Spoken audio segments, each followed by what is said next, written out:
Hey, how goes it? Ken Bozak here to talk about Bitcoin and Bitcoin accessories. And today I'm with my bro Riza from coinfield.com. How goes it, bro? Hi, Ken. Thanks for having me. Thanks for coming on, man. Much appreciated. So, are you in Canada right now? Are you calling in from a undisclosed location? We're from Vancouver, Canada, Yeah. and the weather has turned really nice these couple of past days. And so we just started to feel, the start of summer, I would say. Oh, man, I was there, I think, in Vancouver on Canada Day. I think it was like one of the hottest days in Canadian history or something. It's one of the best days here. So beautiful. And I went and partied in Vancouver at Dogecoin. That was actually when I went to Vancouver again. I was there with uh, Chelsea Palmer. She put that together with the Decontrol or Decentral group. I'm sure you're aware of them guys, right? The scavenger hunts and stuff that you went on. Okay, yeah, yeah. Yeah, it was a pretty cool time, man. So, why don't you go ahead and introduce yourself to everybody? Maybe let them know a little bit about yourself. Get personal if you don't mind, like how you got into this industry, and then segue into a little bit about what Coinfield is and what you're doing with them now in the industry. Yeah, absolutely. So, my name is Reza, and I am currently the CTO at Coinfield. So, like you said, Coinfield is in Canada, in Vancouver, and our headquarters is basically in Vancouver. And so, I'm one of the founders in Coinfield, and I've always been so enthusiastic into the blockchain industry since I learned about it. I think it was back in 2011 when I first read about Bitcoin. And back then, there was a couple of Bitcoin meetups that I remember was organized by Roger. And I was in San Francisco. So I was involved with a startup in San Francisco, which was doing AI and stuff. So I did attend those few meetups in Bitcoin, and I got really interested because what Bitcoin pitches you, what it has in its pocket for you is really cool. But it was just the concept back then. So there was basically no usage, no trading, nothing off that. It was just the concept was really good that got me into it. Well, no, it worked, right? It just wasn't like much volume, right? There was no liquidity. True. It was more of a concept than an actual thing. So reading the white paper of Bitcoin the first time, I actually had to read it a couple of times to get that gist of it and see what is this thing. And to be honest, I think and I before Bitcoin was invented, I did participate on something that I will, I say it's very closely related to what is before the ancestors of Bitcoin. Back in 2003, I remember there was this BBC challenge that they wanted to solve a global warming problem that they didn't have a computer with enough computation for to calculate the mathematics of the problem. And so they asked everybody to download a piece of software and leave it on their computer. And if they don't use their computer's CPU or memory, this software will basically use that and will try to solve a piece of that calculation. So it was just when, say, 8, 9 years before, Bitcoin really got on, and that is 16 years ago. And so I did download that software, and in a couple of days after I did, I got an email saying, "Hey, thanks, we solved the problem. We solved that thing." So a lot of people have, they everybody has participated in So it was like this. a decentralized, computational powered Exactly. crowdsourcing scenario. Exactly. And I was really interested by the whole concept. And, as like my whole life, I've been into computer and code and not knowing the term decentralization because I knew that this will exist. Back then, it was the idea of how to distribute. So distribution was the thing, and then it came on all the ideas behind the blockchain on who, what is a ledger and who governs, um, things like the whole concept behind Bitcoin. So I started mining Bitcoin when I realized about it, and I downloaded the Bitcoin software and started a node on my computer and started mining some Bitcoin just to see how it works. And like everybody else, it was just a trial and error for me to see how exactly is the whole process. And so I ended up killing the software and just moved on in terms of mining it. So But I you was broke your first bike and you were just like, all right, these bike things ain't for me.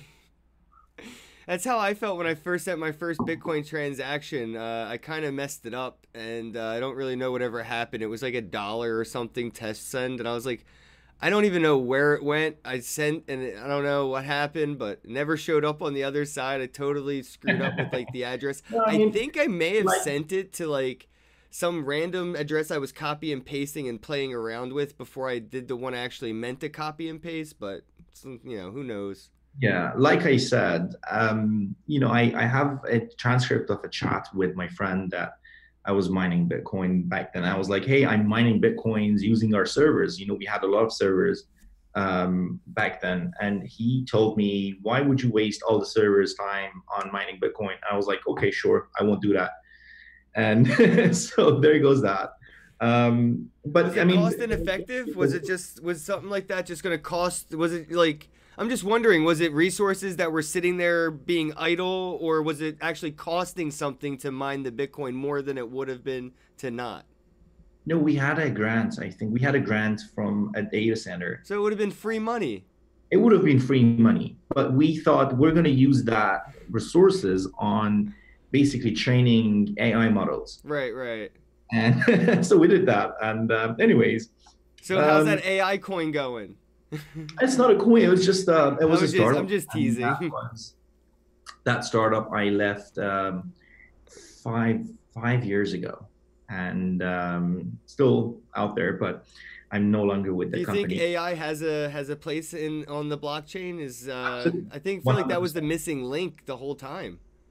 I personally think that AI is, blockchain and all these underlying technologies are what makes AI the next generation. It's the future. Well, each individual piece is like a different brain cell, and we just have to create neural pathways like atomic swaps and bridge blockchain technologies with an oracle that would be like the brain stem of AI.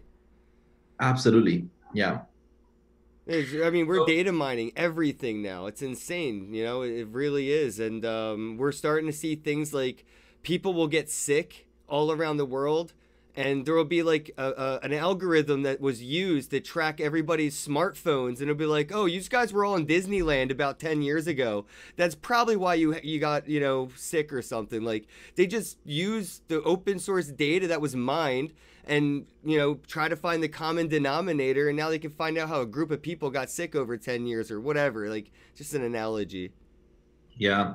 Yeah. Quite possible. I mean, who knows what's happening? And yeah, I mean, going back to Coinfield and so again, after all those years, and we go back to 2016, which, Bitcoin started all those hypes again, and everybody wanted to get in. And so the first thing I did was I went to my old computer, my old email, trying to see if I can find what I had stashed, like those, Bitcoins I had left on from the first few times I You mined. went treasure So hunting. exactly, I searched and looked everywhere. I couldn't find anything. And so I got in. I think it was I started one of the local exchanges and started. For anybody to get into the cryptocurrency, you would have to convert a value, which I'm going to be talking about later on how different relate like how relations between different markets work, on how you basically have to convert and sell something of a value in this world and convert it to something that is valuable on the blockchain. So I did that. I spent my fiat, bought my actual first Bitcoin that I hold, and and then I started mining again. I started mining again because I knew that mining was, a really nice thing in the blockchain industry.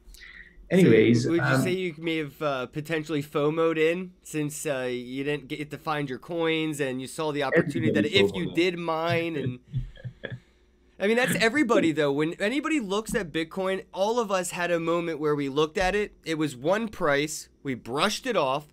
We looked at True. it again, and it was another price. And we're like, wait, now it's this guy. It has to have something more to it if it's going up in value. I thought it was just like unicorn blood or something. Like it was magical.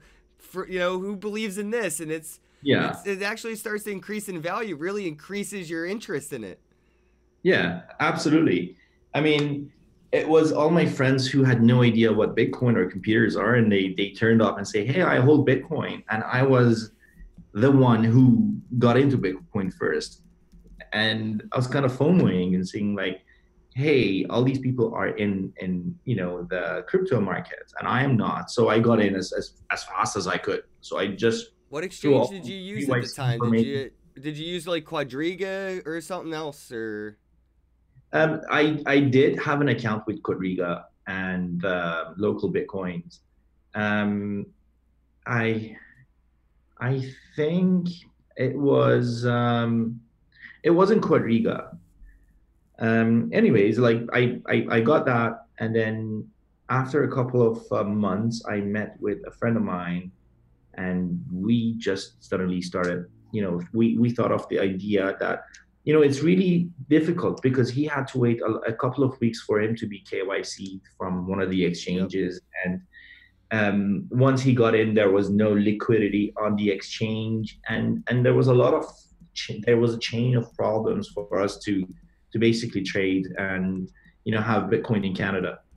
By then, I think Coinbase and there was a lot of nice services in the US and elsewhere, but not in Canada. So we decided that we need to have a decent exchange in Canada, and the whole thing Coinfield project started. I took the lead of technology, and my co-founder took the lead of the whole business side of things in terms of liquidity, banking relationships, regulations, AML, KYC, all that stuff, and I took care of technology side of things. And then after 9 months, we had a prototype. We had a prototype that we could actually test and start sending Bitcoin transactions to the system and getting back and so on. But we wanted to get the exchange up and running and open it to the public very like as fast as possible.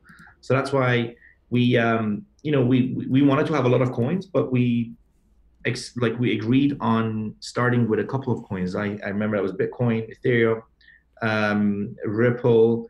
Um, it was called Ripple, literally Ripple back then. Oh And yeah, before they made sure they were XRP. Wow. right, yeah, and OG. Dash, I remember, and Bitcoin Cash. So we launched with these coins. You launched with Dash? That's pretty cool. Yeah, we had Dash from day one. How was your And banking relations process? I mean, that's like probably the most curious, right? Like a lot of people are gonna wonder, like, what's it like?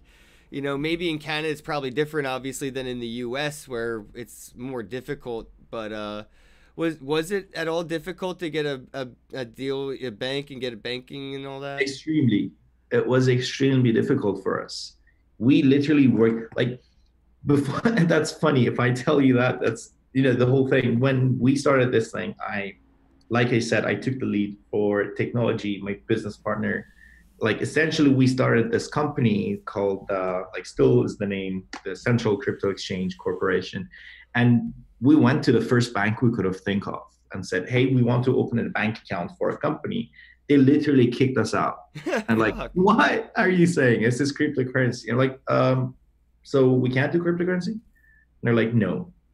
It was way before, it was before we actually started the development and everything else. That sounds like they're being very biased and I don't know, like how's that even legal, right? That banks can deny you their business, right? Just because you're competing with them, I guess, right? Like I guess that's the point. Yeah.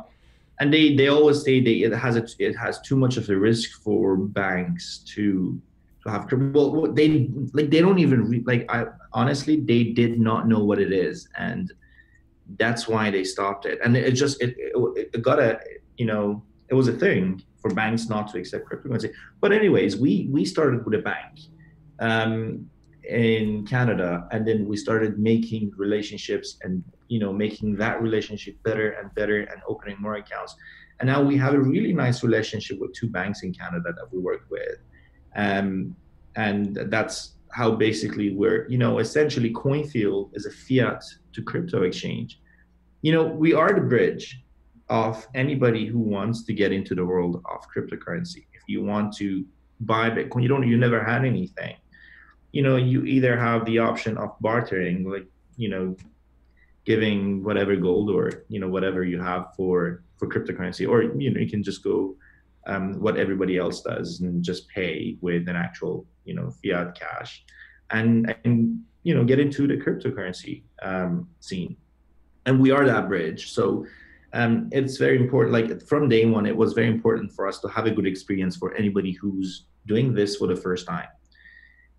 We have a lot of, like, Coinfield has a lot of customers, like first time buyers and first time people who've never been into the cryptocurrency world, and they want to get their hands on coins and, for whatever reason, trade, transfer, play.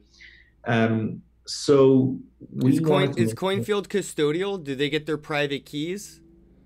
No, we don't. We have the private keys, but I'm going to talk about that later on what I think and what Coinfield is basically moving towards.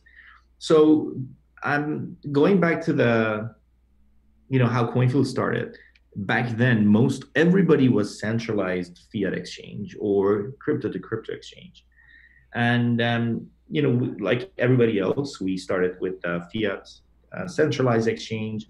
And so to date, we still have the centralized fiat exchange, which, we are regular or fully regulated by the government. We do KYC, AML.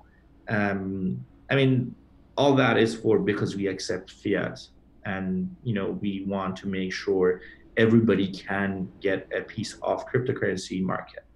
Um, we we work with banks. We work with banks in Canada. We work with the government. We have something that is called FinTrack in Canada, which is for anti-money laundering. We have all those audits and everything in place for So you Coinfield, and have we third want to, party audits and everything? yes, and we actually have one in a couple of weeks coming from today. Are the coins insured? Like if something like what happened with Quadriga, would the customers be insured for their holdings that are in Coinfield, like since they have the private keys? Customers don't have their private keys on Coinfield. That's what I mean. So are their coins insured if something were to happen, like what happened at Quadriga? Um, well, what happened with Quadriga is, first of all, Quadriga was not hacked. It wasn't like No, it coins wasn't. weren't stolen. It was purely bad business. So I'm not going to judge, or I'm not going to say if the whole story is, the truth or it's not. But what I'm going to say is what they've done was a really bad business, and it was really bad for the Canadian crypto, scene. And so because people have trusted the whole ecosystem to give, their money and so on. Yeah, there was And even reputable developers that were entrusting millions of dollars on that exchange. Like, oh yeah, really yeah, smart like that developers person that have was gotten burnt. transferring money. True. So I So guess it brings me to my question, like, what is Coinfield doing to help prevent something like that from happening? Even if somebody in the company were to do this, how, or is it even possible in the first place? Like, Is there multi-sig, or are there any dead man switches? Or I'm just wondering, like, what is being done so like this could never happen to Yeah. Coinfield. So when we started the company, the first thing we did was we wrote a an emergency and security protocol on what are we going to do in case things happen, if any one of the founders or anyone who is in charge of the keys die, or if some like two of the founders travel together and there's a need for accessing the cold wallets and so, all of that. So it was a written security protocol for a company, and that's we believe that that's um, you know we should have that in place. And especially, I remember it was back when a lot of crypto founders were getting kidnapped and so. Right. And so that's why we had that protocol in case, let's say, one of the founders gets kidnapped. What is the other founder going to do? So everything is written and we just follow the protocol. In case of Quadriga, there was no protocol. There was no such a thing as what to do in case of an emergency or if in case something goes wrong. And in terms of how we keep the assets, how we keep crypto, we work with a company called BitGo, and BitGo has multi-signature wallets. Yep. And only the founders, we sign transactions, our system signs transactions, and BitGo signs the transaction as well. And it has a very strict set of rules for signing transactions.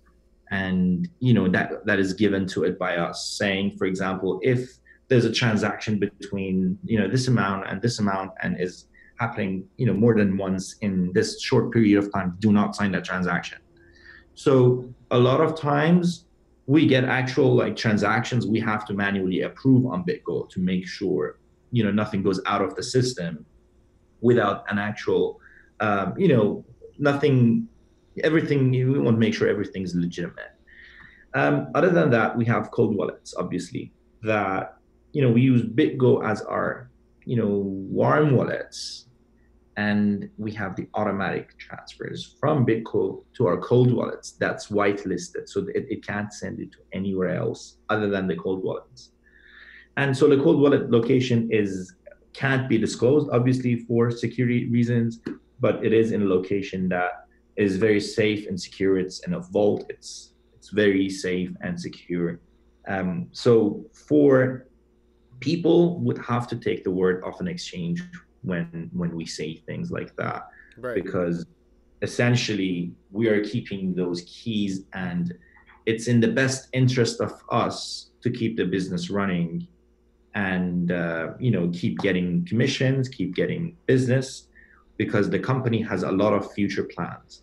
And we are not like one of the other, like every other company who just happens to open an exchange, and some of them might turn scam or whatever, and they just remain like that forever, and people will just deposit and withdraw and trade on their platform as it was the first day. Yeah. With Coinfield, other than just the exchange, when we started the exchange, we thought, we want to do a lot of things in the blockchain industry. And one of the main ingredients of doing that is to have an exchange that we're not dependent on other exchanges and so on.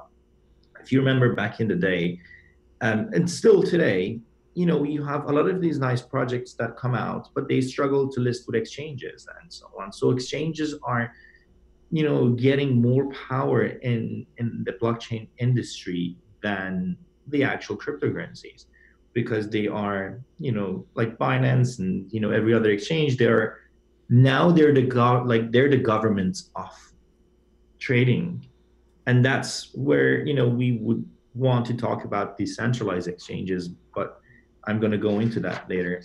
But that's what happens. Basically, we have this whole idea and protocols of cryptocurrency, like protocols of emergencies, and how we hold all these cryptos. Yeah, no, I'm following. I was just, I Yeah. was thinking maybe you wanted to talk a little bit about like how banks and exchanges may be in competition. I mean, what's stopping, traditional markets from sort of just taking the model of an exchange and competing with it. We got like, you know, we got exchanges that did ICOs, and now there's the IEOs and things like that. We have JP Morgan coming out with their own token, and Binance has their own token.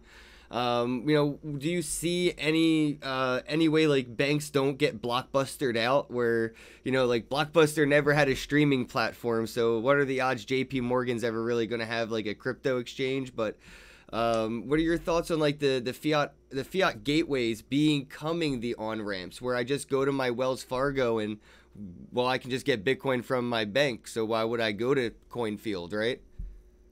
Yeah, but you know, again, if you would trust a bank and buy your Bitcoin from a bank, then you are still buying it from a centralized exchange or a centralized entity. In case of JP Morgan, so they were one of the first who were so against crypto that they caused a couple of crashes on, you know, on the markets. And there was news that they have the JP Morgan coin coming out, which is essentially, and I think it's usage is for their internal usage only. Like it's for their own platform. But eventually, everything is moving towards blockchain. And so it's inevitable for all these companies, you know, they can ignore the facts and the adoption. They try to kill everything, but it will end someday that the resistance is more than, you know, their power to kill this whole thing. But eventually it will happen. And you see all these companies filing patents, like Facebook or, you know, even JP Morgan. You know, all these companies are, you know, trying to move into the blockchain within their traditional ways.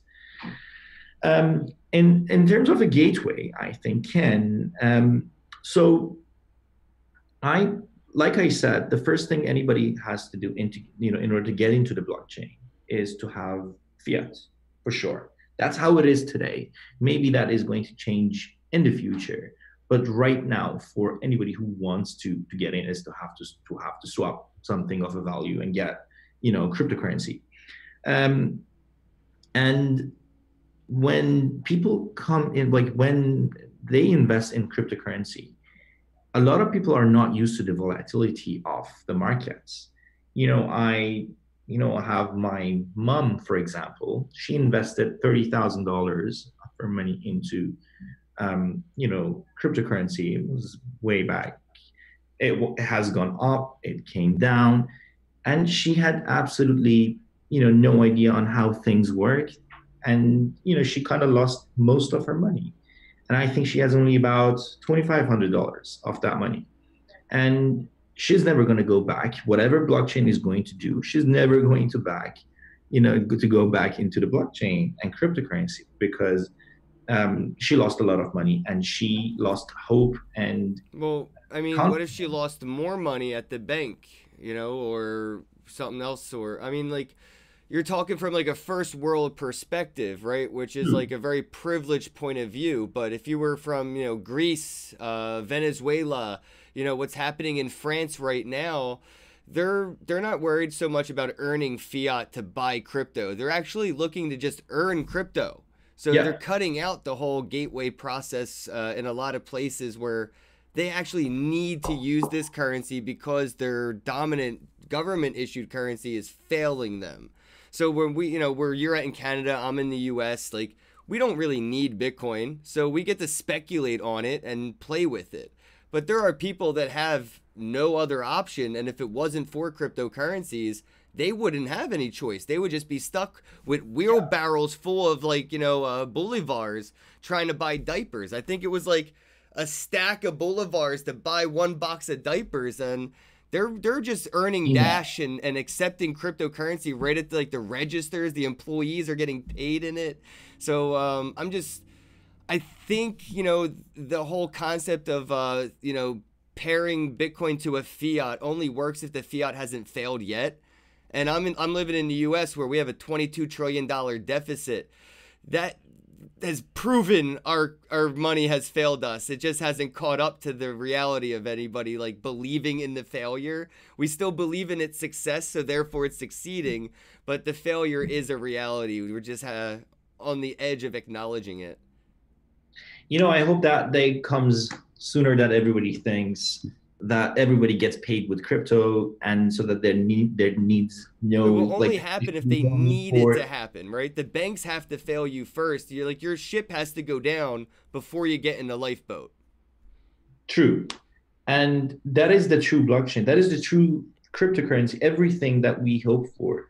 If everything is, if completely fiat is replaced with crypto, even getting paid or paying for your apples and milk and whatever you want to buy in the grocery store. Um, yeah, that is the true dream. I think that's what everybody is dreaming of now. But in order to get there, right now, I mean, like some countries are failing, like Venezuela, and so on. But um, not most of the countries are failing, of course, of the debts and everything the US has. Until there's the next world war or whatever, it's not going to happen overnight. So we would have to find real use cases of cryptocurrency and the blockchain, and somehow fuse it with what we have today. Otherwise, if you just want No, to it wait. fits so many different things too. I mean, and Venezuela, it's a currency. In the U.S., Canada, it's a speculative, high risk asset to trade and speculate on. In China, it's a technology that they're building, technology on top of. So, True. it depends on how you look at this, how you can apply it to. I mean, it's so disruptive. It's not just money, it's programmable money. It's Yeah. programmable digital, what is it? Like, it's almost like a utility, it's almost like gas, water, Yeah, I think it's a internet, blockchain. value. It's a digital value that you have something of a value that you only have it, nobody has it. You have the ownership of that. Obviously, that if, you know, today we have to find things, we have to find different utility tokens and, try to adopt them and into what we have today until that future thing happens. And that's why we have gateways, and that's why we have the stable coins. So stable coins are essentially you know, the way it's a way for the blockchain to know, to peg something against the value of something in the real world. And I personally think that stablecoins are actually working for the time being. It might fail in the future, but right now, stablecoins are doing a purpose, is to protect investors from the volatility of the market. But isn't And that like kind of like a wolf in sheep's clothing? You know what I mean? Like what about like what is it? Gemini dollar. They have the ability to basically like freeze and reverse transactions, and it's just basically fiat 2.0. There's no real benefit. It's just a problem in a better package, right? There's no it's not making fiat any better. It's just making the problem, advance. It's not solving anything. yes, exactly. I mean, I wouldn't really consider stable coins to be direct fiat, counterparts, because you can technically tokenize anything on the blockchain Mm-hmm. and peg it against the value and generate tokens and sell it. I can technically tokenize my Rubik's cube and start selling each one of these little cubes, at a price, because at the end of the day, people would still have to trust me on saying yes, that Rubik cubes exist and it belongs to me, and that's I'm allowed to tokenize it. So you end up with the government regulations and the ownerships and the certificates and all that. So what I'm trying to say is, for the time being, technology and the regular, like everything, like adoption, mass adoption, is not at a place yet that everything is to be replaced with the blockchain. So it has to, like, we have to find hybrid ways on how to utilize blockchain into existing real world problems. And so, for example, like I said, stablecoin is working for now. It's because it's solving a problem that exists today. Right. Whereas if you want to think about the future, yes, it has to be truly, cryptocurrency, no stablecoin. You would have to, it's the nature of every Well, what market. about things that aren't backed by fiat? Like we found out that what was it? Tether is backed mostly now by debt, right? They said that an amount of their coin is backed by dollars, but some of the coin is backed by other currencies and debt that they have issued. So Yeah, I'm wondering, what are your thoughts on like stable coins that are backed by things like gold or silver? it all goes back to the audits and who Well, I mean, you confirmed. can't print more gold, right? Like you can't Yeah, just print gold, but you can print fiat. So if you have a stable yeah. coin backed by fiat, I feel like that's defeating the purpose of a stable coin in the beginning. Like how stable is the thing that it's backed by? It's not.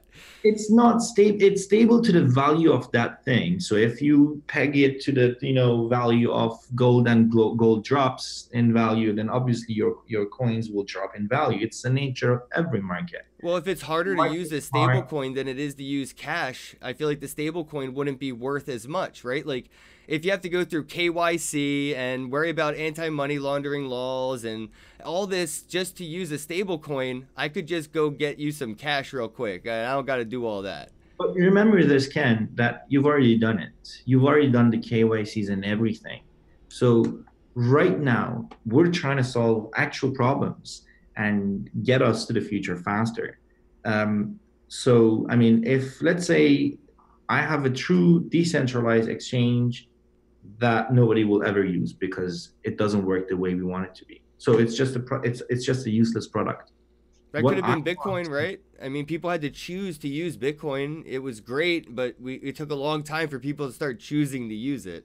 Yes, true. And then because you had use cases for it. Right. Now, what I'm trying to say is we're trying to solve problems by improvising and seeing things that, are required today, not next year, not 10 years, but now. You have all these hypes and, buzzwords coming, ICOs, STOs, IEOs, stable coins, and so on. So, and they're like fads, and they come and they go because they are essentially required by the time they were, there.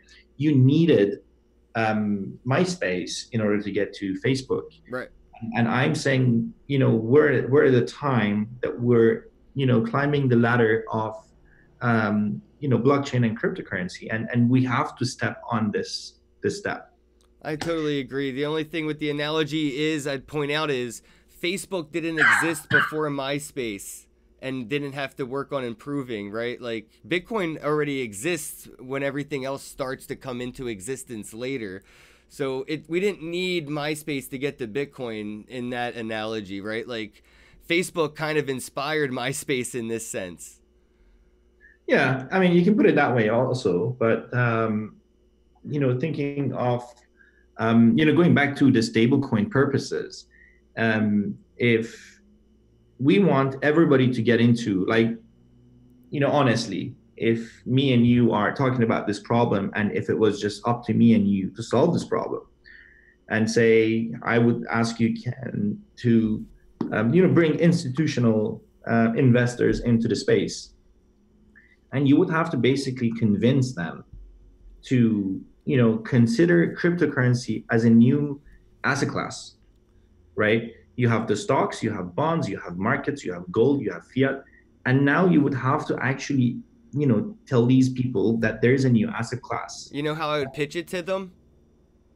Do I call it what? You know how I would pitch it? How would you pitch it? Completely 100% without a doubt untaxable, unconfiscatable, immutable, and permissionless. It's also decentralized, so no one entity can shut down any other. When you start to tell them that they don't have to pay taxes on anything and they can launder money without paying their money launderer that they've already hired as the accountant or the broker or the hedge fund manager, all those middlemen that these venture capitalists have to pay to launder the money for the things they invest in anyway, which is what they do. 5 people make money off of any VC's movement of money. Everybody works for everybody. There's a food chain. You can cut out all those middlemen. I can show you right here. And this market doesn't turn off at 5 p.m. It runs all day, every day.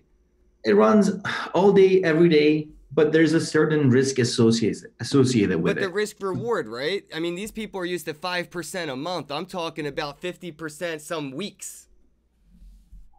True, but at the same time, you want to make it even more appealing for them so that if they ask questions, you have answers for them. Absolutely. And so, what if they want to get out, but don't want to convert to fiat and don't want to pay commissions into getting their, converting the cryptocurrency into fiat? You would tell them that yes, hi, like there's a stable coin. Yep. There's this thing called the stable coin. It's still on the blockchain that you can temporarily or whatever transfer the value of your assets into, stable coins and use it and transfer it, and you hold the keys and everything else. In terms of IEOs, I think IEOs are just the resistant of everything moving towards regulations. Would you have done an IEO if Coinfield was kind of coming out conceptually today? Would an IEO be something that would fit a model for an exchange like yours? No, we did. We didn't even do ICO. And Coinfield, we are like once IEOs, we are kind of thinking on what if we can do IEOs for coins? Oh, Because interesting. So wait, why didn't you do an ICO though? because we think why would anybody buy our coin in order to use our Good services? fucking point. I can respect that. I mean, we wouldn't really need like ICOs by what 80% of ICOs were scams or I feel like that's a generous number. I feel like 99.9% of them. I think we got Binance and Tron, and they're still walking a very fine line today. but remember this, we like everybody else, exchanges back then, we were one of the exchanges. But now after all this time, we're EOS. gaining reputation, and we might just start exploring STOs, and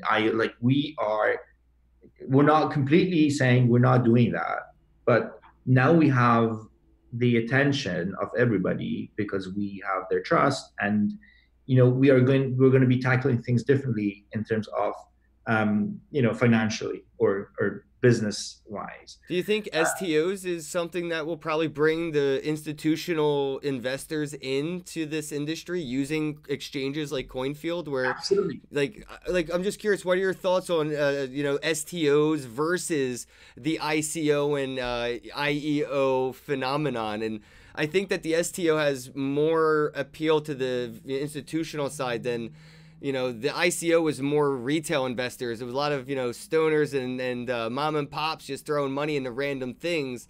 But institutional money was not jumping in because there wasn't any insurance. They didn't know the face to the company. So I think STOs is where exchanges like yours are going to get that institutional capital. Yeah, exactly.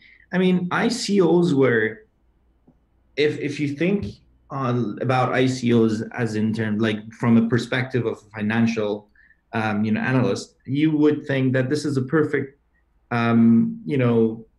this is a perfect platform for making a bubble, because as long as you're making more money on the coins you invest, you tend to invest more into other things, Okay. and this thing will just keep growing and growing and growing, unless the whole thing collapses at once, which literally happened to the ICO. It was people who have bought Ethereum back then, and they now had a lot of money, and they didn't want to. They thought that, okay, so I have this money, I want to reinvest it back to the blockchain and all these coins, and so let's choose projects. And it was just like reading white papers, and hey, I kind of like this idea. Let's throw in 5 Ethereum or whatever back then. So Yeah. people would just keep investing. Some raised $4 billion dollars worth of Ethereum.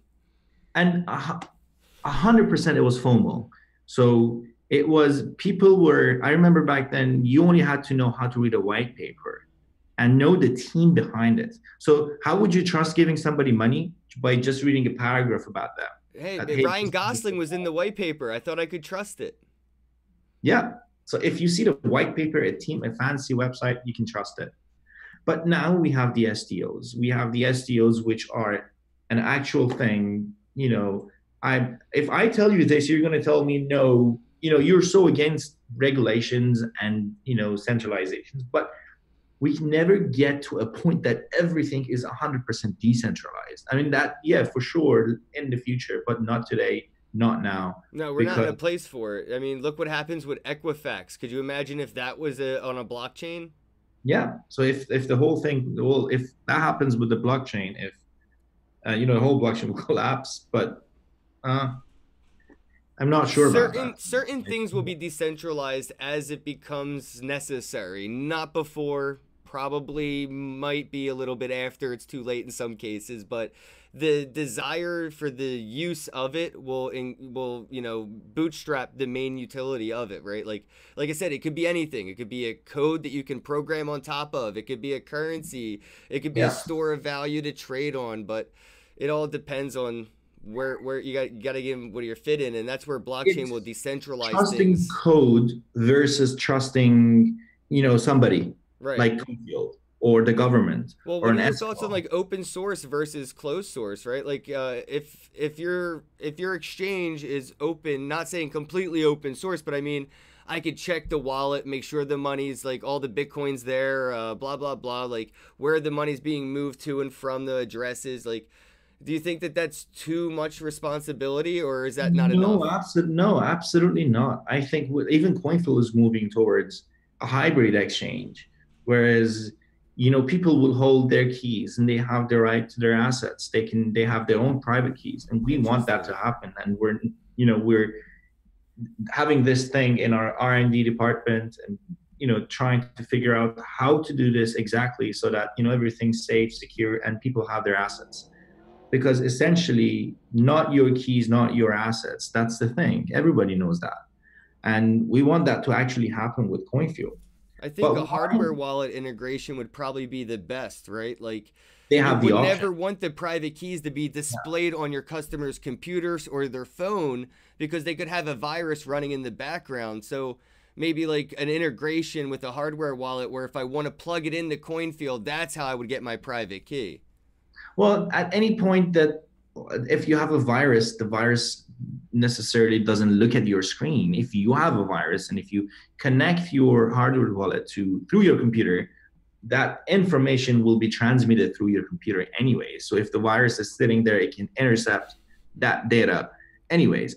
But you have the option to, get your keys and deal with it however you think it's fit. You can even ask us to host your keys if you don't think you are, you can hold your own keys. But I think that's the way we're moving towards. That's And awesome. you may ask me, why not a complete decentralized exchange that you have, instead of matching engines, you have atomic swaps and, Well, there's contract. always going to be a need for a custodian. I mean, True. people could take all their cash and put it under their mattress right now today, right? Like Yeah, they use banks because they don't trust themselves to manage their money or their life's situations to carry the cash around. exactly. I mean, we have like there's this huge problem with all decentralized exchanges, that who goes first? This is a deadlock.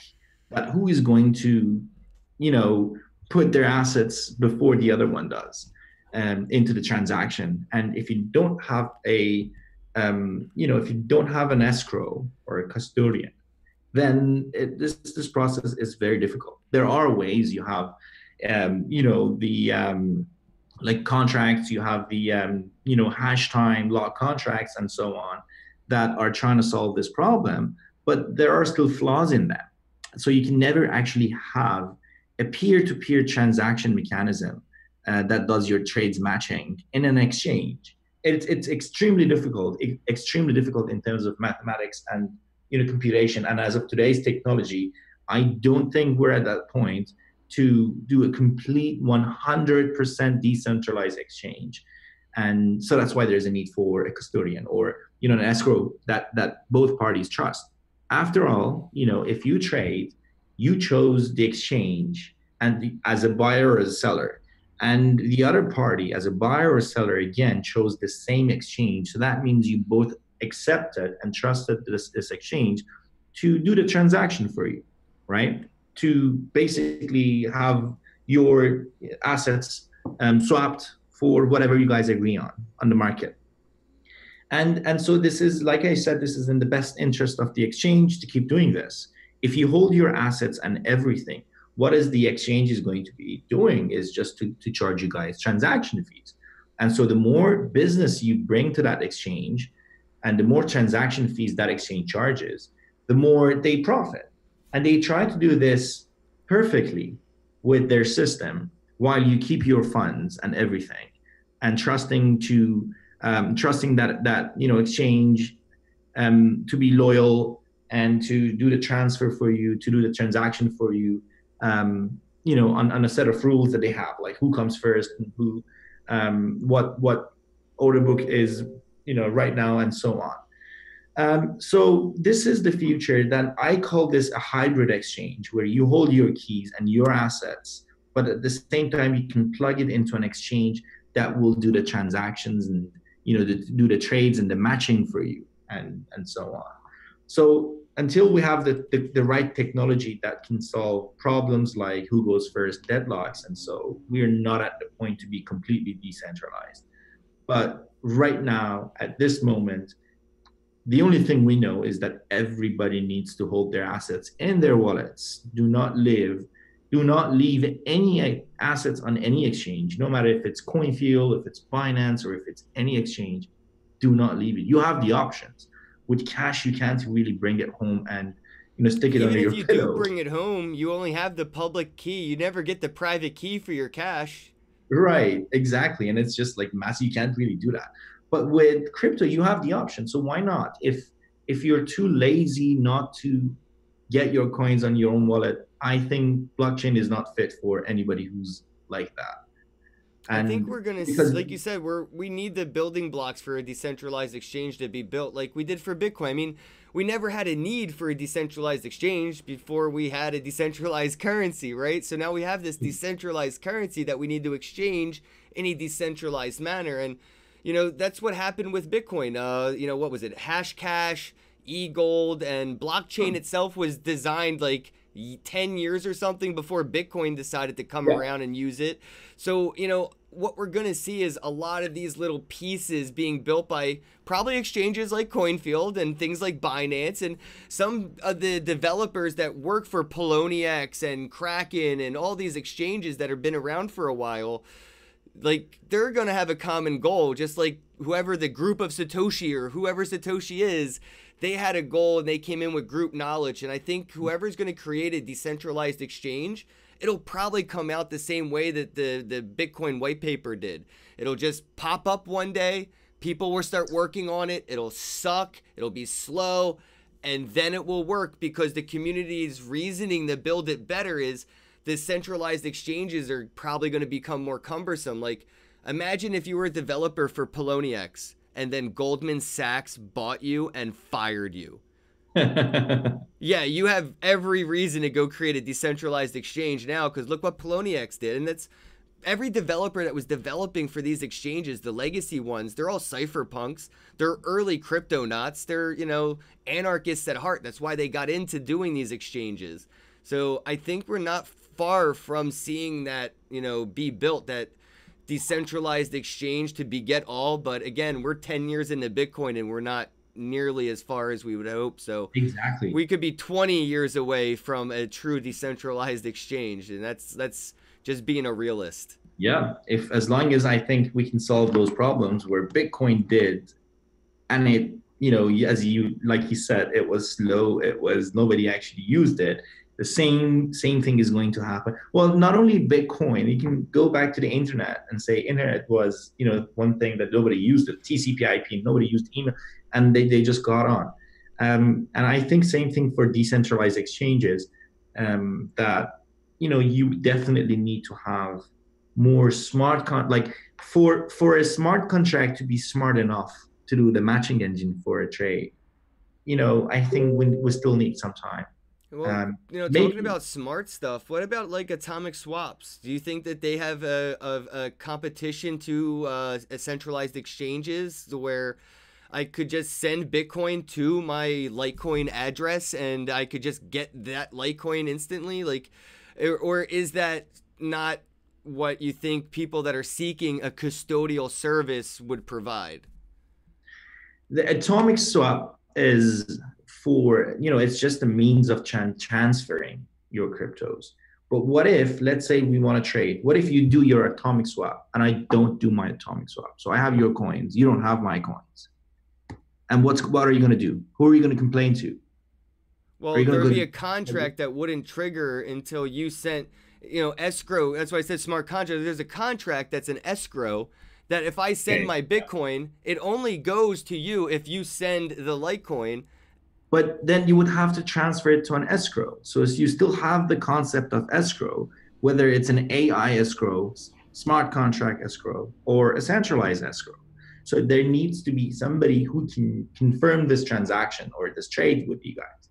And that, essentially, I think escrows like us, Coinfield, will be replaced with AI escrows, with, smart contracts. But it's a very complicated and complex smart contract that needs to be developed, and it happens one day. As like you said, we're going, towards the age of cryptocurrency and the blockchain. And why not? We have so many people, we have so many innovations, we have so many entrepreneurs in the space and that are constantly thinking on bringing ideas. And I think it will happen. It might happen tomorrow, it might happen the next couple of years, but it will eventually. I mean, you, me, we are the pioneers of the space. In the next 20 years, we kind of feel like, hey, we were the building blocks of this whole thing.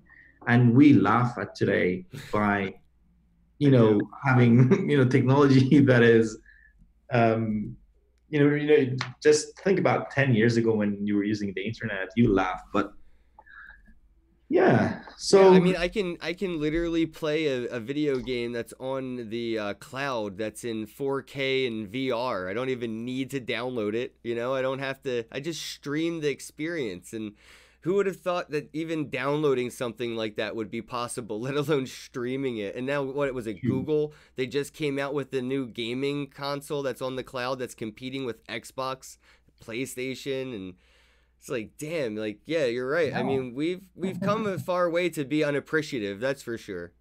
Like, we sure yeah, don't and appreciate hopefully, how far we've gotten. We still want more. We're still like still impatient with the technology that we have and unappreciative. Like me, I was using Bitcoin earlier, right? Because I had to pay for the service I'm using here to get the audio, and it took like an hour for my Bitcoin to confirm. So I mean, I got to appreciate that I could have just used a Visa if I had a bank account and it would have just worked, right? But yeah. I'm opting out of that to be a beta tester, right? Like when the first computers came out, they were expensive and they sucked, and most people thought of it as a shitty investment unless they really learned how to code. But people just wanted to play with it and break it and see how it worked, and that's kind of how I am with Bitcoin right now. Like I don't think it's ready for the mainstream. I don't want Walmart to accept Bitcoin because I don't want the cashier to have somebody standing in line for an hour to make sure the confirmation pops up. So I'm just curious, like, what do you think it is that is keeping the mainstream back right now? And don't say bear market, but like, what's keeping the mainstream out of cryptocurrencies right now? And how do we get them the on ramp easier? I think complexity. And if you're talking about the small percentage of people who are already in the crypto space, they already know, they're the educated people, they are, you know educated in the space people, and so on, and they're the early adopters, so they kind of figured it out. But for the remaining population, if they wanted to get onto this space, they would have already done so, because they were, in 2017, 18, cryptocurrency was everywhere. And if somebody was basically, a technology enthusiast enough, they would have checked it out. So the remaining population is, they won't use Bitcoin just to know what it is, but for its use cases. Right. And so, because if they have to, if somebody comes to my store and I sell something that nobody else does, and if I only accept Bitcoin, then people would have to buy Bitcoin to pay me. And I remember there was this, this malware that computers were, Wanna um, cry. WannaCry, and WannaCry is the Ukrainian one, and then you have all these ransomwares that, um, I remember one of my friends got, like, it was way, I think it was 2015 or whatever. Yeah, it was 2000. That's when I got into Bitcoin. It was 2016. I worked at a computer repair shop, so we actually got tons of those people coming in like every day. And it worked. I mean, if they bought Bitcoin and paid with Bitcoin, they would have got their data back. So, it's a bad use case. It's a terrible use case, but people had no choice. And the friend I'm telling you about is really happy because that happened because he had bought more Bitcoin and he kept that Bitcoin now. Well, a lot of Otherwise, businesses in Europe did it too during WannaCry. I read an article. I think it was like 3 out of 5 businesses in Europe were buying Bitcoin as a hedge for cybersecurity. So they're not looking at it as an investment. Their security part of the company is holding it just in case this happens, because Bitcoin starts to increase in value over time. yeah. And it increased in value during the WannaCry because so many people were buying it for that exact reason. They kind of looked and said, well, if I would have bought it as a hedge 5 years ago, I would be able to give them so much less money now. Exactly. And so this is one of the terrible worst use cases of Bitcoin. And if you ask me what takes the mass adoption, like what needs to happen is to take the complexity of of this whole thing a little bit, make it simpler, simplify this thing. And like I said, the majority of the population that's not already on cryptocurrency, they need something that's easy for them to enter. Yeah, I think Bitcoin ATMs are still a little unfamiliar. Like I do a Bitcoin meetup, and I was at Amina. She's a friend of mine. She does a meetup in Canada, and there's a Bitcoin ATM at the venue. And I just showed people how to use it step by step, and then they go and don't, like, you know what I mean? It's like I just watched you ride a bike, but that doesn't mean I know how to ride a bike. They still Right. have to go through the process physically and kind of get like the muscle memory of it. Yeah. Like I really try to like tell people you'll never really learn as much about Bitcoin in a book as you will with, your hands on, maybe $5 in and send it somewhere, lose it, figure out what went wrong. But it's the same equivalent as falling on the bike and brushing the dirt off your knee and getting back on. You're never going to True. learn how to ride a bike reading books and watching YouTube videos. You'll get a good idea, but you'll never learn. And there's always the getting paid with cryptocurrency. So That's a good point. So, do you at Coinfield pay your employees with Bitcoin? we have the option. I think it's yeah. I mean, why not? We can bring that up. I remember we spoke about it once, and it could be a thing. The I problem I feel like is people still worry about the taxation of cryptocurrencies and the first in, first out problem.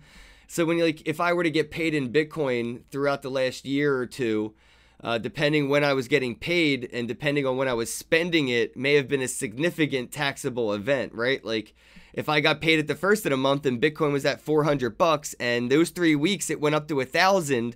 If I buy eggs, bread, and milk, I got to go to my accountant with the receipts. Yeah, like the dude with what? How much? 11,000 bitcoins with the pizzas, Oh, or it was 10,000 Bitcoin, yeah, with the 10,000 pizza. Yeah, and Bitcoin. it was Papa John's, and Papa John's still doesn't accept Bitcoin for pizza. It's like the worst idea they've never had. How does Papa John's not accept Bitcoin is beyond me. We literally gave them their own holiday in crypto. It's Bitcoin Pizza Day. Like, come on, Papa Yeah, John, step your game I up. remember that day. It was like in the news. It's I have a Bitcoin. T-shirt from Athena University. Bitcoin. That they were a Bitcoin ATM company. They actually were like the first ones to start listing multiple coins, like Litecoin and stuff like that. It's pretty cool. So, anything that you wanted to make sure we go over? Because I know you had some things that you wanted to touch on. And I want to make sure that we go over No, everything. I think we have talked about everything I wanted to. So I did talk about Coinfield, what our visions are, and what do we think about the space and so on. So is there any specific questions that you may have? I feel like I asked all the big ones I wanted to ask. So just some small off the cuff personal ones then, man. What was the last thing you used Bitcoin or crypto for yourself? Do you use it for anything like buying anything online, or do you use it at like any local store that you go out of your way to visit? Yeah, I think I paid with I paid to BitPay just like what you did an hour ago to buy a service. I think it was a marketing thing. So it was last week, Oh, cool, cool, but cool. I used it to pay for something. But I mean, I deal with Bitcoin and cryptocurrency on a 24-hour basis. So because of the nature of my job as an operator in the exchange, we deal with it. We see every second. Do you I see wake up. a position for like merchants that accept cryptocurrencies to use services like Coinfield as a small business now that, like if you go to a small business here in the States, you can only accept the US dollar, right? They're not accepting euro, peso, yen. You go to other parts of the world, they actually hedge into multiple currencies due to tourism, right? And sometimes that can be a pretty investment opportunity for some, depending on where you're visiting and which currencies you're getting. So when I think about like, a business accepting Bitcoin, Litecoin, Ripple, whatever they want, they're going to want to probably hedge and do some with a little piece of it, right? Like probably 10%, use it for something. And I think small businesses are going to become pretty big players in the day trading because this is just going to be like another piece of every business where like if you go to Walmart or whatever, they're data mining you. Yeah, like that's how much they're monetizing everything. So it's not Yeah. unlikely to think, I right? mean, I think one of the best use cases on cryptocurrency is to be able to spend it while you're traveling. Like, you travel a lot, Ken. I travel a lot. And it's just the fact that when you want to go to some other country, like we were in Hong Kong last week. I think, was it last week or 2 weeks ago? Yeah, And token 2049. I was there. token 2049. And so before we get there, we had to convert our money into the Hong Kong Hong dollar. Kong dollar. Yeah. Yeah, It's weird. and Hong then Kong dollar, dude. It was so weird. and then we basically had to spend that, and the taxes did not accept like cards or anything unless cash.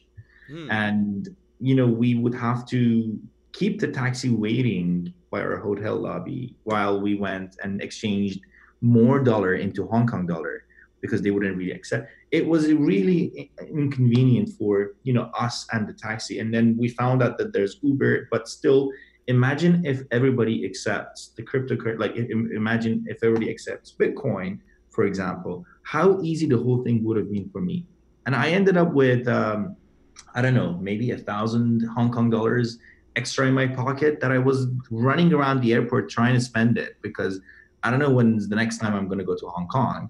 And And I it's like don't want to 30% to carry that exchange back. it back to US.